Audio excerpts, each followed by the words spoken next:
Pertarungan dimulai dengan pertandingan ketat antara NMB dan Wise. Meskipun skor berimbang sepanjang pertandingan, akhirnya NMB berhasil mengungguli Wise dengan skor tipis 10-8.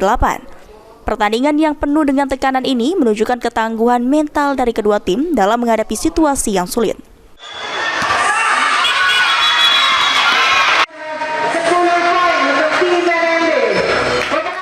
Kemudian pertarungan berlanjut dengan duel seru antara BSP dan Garuda. Pertandingan ini menjadi sorotan karena ketegangan yang tercipta sejak awal hingga akhir.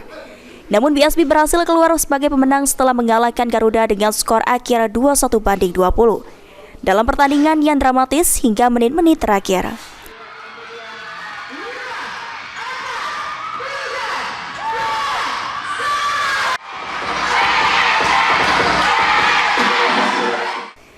Tak kalah menariknya, pertandingan terakhir mempertemukan kembali tim Wise dan NMB, dan kali ini Wise tampil lebih dominan dan mengalahkan NMB dengan skor akhir yang mencolok, yakni 47-22. Performa gemilang dari tim Wise membuat mereka mendominasi sepanjang pertandingan dan meraih kemenangan dengan cukup meyakinkan.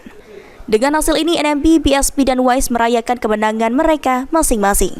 Dalam wawancara Coach NMB Junior, Nico dari pertandingan ini berharap agar tim lebih latihan lebih banyak lagi dan tim lainnya juga sama-sama lebih bisa berkembang agar basket di Palembang bisa lebih berkembang lagi. NMB Junior ya latihannya lebih semangat lagi, bisa lebih berkembang lagi, dan untuk tim lain juga harapannya semuanya bisa sama-sama berkembang biar basket Palembang lebih maju lagi. Sementara itu, Coach BSP Boy mengatakan pertandingan tadi luar biasa dan effort anak-anak juga semangat.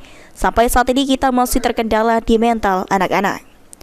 Luar biasa sih, effort anak-anak juga semangat.